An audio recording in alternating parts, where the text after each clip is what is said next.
ನಮಸ್ಕಾರ ಕರ್ನಾಟಕ. ಇದೊಂದು ತುಂಬ ಖುಷಿಯ ವಿಚಾರ. ಅದು ದರ್ಶನ್ ಫ್ಯಾನ್ಸ್ ಅವರಿಗೆ ಮಾತ್ರ ಇದು ನಿಜವಾಗ್ಲೂ ಖುಷಿ ವಿಚಾರ.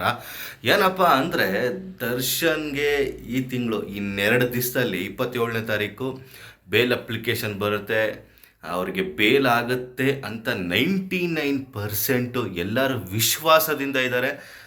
ಆ ವಿಶ್ವಾಸದಿಂದನೇ ಅವರ ಧರ್ಮಪತ್ನಿಯವರು ಹೆಲಿಕಾಪ್ಟರ್ನ ಬುಕ್ ಮಾಡಿಸಿದ್ದಾರೆ.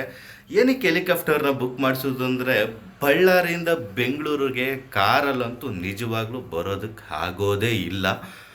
ದರ್ಶನ್ ಫ್ಯಾನ್ಸು ಅವಳಿಗೆ ಜಾಸ್ತಿ ಆಗೋಗುತ್ತೆ, ಜಗಳ ಅದು ಇದು ಕೆಲವೊಂದು ನಡೆಯುತ್ತಲ್ಲ, ಅದಕ್ಕೋಸ್ಕರ ದರ್ಶನ್ ಫ್ಯಾನ್ಸು ಕಾಯ್ತಿದ್ದಾರೆ ರೋಚಿಗೆ ದಳೋದಕ್ಕೆ. ಅದನ್ನೆಲ್ಲ ತಡಿಬೇಕಲ್ಲ ಗುರು, ಒಂದಕ್ಕೆ ಎರಡು ಆಗ್ಬಾರ್ದಲ್ಲ ಯಾವತ್ತು.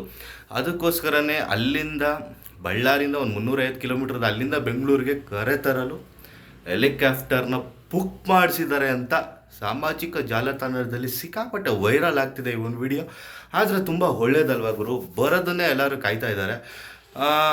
ಈ ಒಂದು ವಿಚಾರ ಕೇಳಿ ನನಗೂ ಸ್ವಲ್ಪ ಸಂತೋಷ ಆಯಿತು. ಯಾಕಂದರೆ ಈ ಮಧ್ಯದಲ್ಲಿ ಬರಬೇಕಾದ್ರೆ, ಕಾರಲ್ಲಿ ಬರಬೇಕಾದ್ರೆ ಜನ ಸೇರೋದು, ಅಲ್ಲೊಂದು ಜಗಳ ಆಗೋದು, ಅಲ್ಲಿ ಏನೋ ಒಂದು ಅನಾಹುತ ಆಗೋದು, ಅವೆಲ್ಲ ತಪ್ಪುತ್ತೆ ಅನ್ನೋ ಒಂದು ಉದ್ದೇಶ ಅವರ ಧರ್ಮಪತ್ನಿಗೆ ಇರೋದು ತುಂಬ ಖುಷಿ ವಿಚಾರ ಅನಿಸುತ್ತೆ.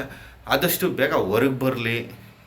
ಇನ್ನೇನು ನೆಕ್ಸ್ಟ್ ವೀಕೆ ದಸರಾ ಕೂಡ ಪ್ರಾರಂಭ ಆಗುತ್ತೆ. ಫ್ಯಾಮಿಲಿ ಜೊತೆ ಫುಲ್ ಜೋರಾಗಿ ದಸರಾ ಮಾಡಲಿ, ಆರಾಮಾಗಿರಲಿ. ಇನ್ನೊಂದು ಸತಿ ಯಾವುದೇ ಈ ಥರ್ಡ್ ಕ್ಲಾಸ್ ನನ್ನ ಮಕ್ಕಳು ಹಿಂದೆ ಮುಂದೆ ಇರ್ತಾರಲ್ಲ, ಅವ್ರ ಜೊತೆ ಸೇರ್ದಿರ ಈ ಅನಾಹುತಗಳು ಇಲ್ಲಿಗೆ ಸ್ಟಾಪ್ ಆಗಲಿ.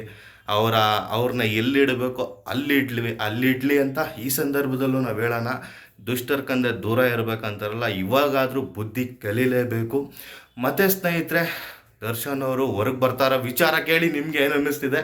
ಮತ್ತು ಹೆಲಿಕಾಪ್ಟರಲ್ಲಿ ಅಲ್ಲಿಂದ ಇಲ್ಲಿ ಕರ್ಕೊಂಬರ್ತಾ ಇದ್ದಾರೆ, ಇದು ಇನ್ನೂ ಒಂದು ಒಳ್ಳೆ ವಿಚಾರ. ಇದ್ರ ಬಗ್ಗೆ ನಿಮ್ಮ ಅಭಿಪ್ರಾಯ ಏನಾದರೂ ಇದ್ದರೆ ಕಮೆಂಟ್ ಬಾಕ್ಸಲ್ಲಿ ತಿಳಿಸಿ. ಹಾಗೆ ಈ ಒಂದು ವಿಡಿಯೋನ ಆದಷ್ಟು ಶೇರ್ ಮಾಡಿ. ನಮಸ್ಕಾರ.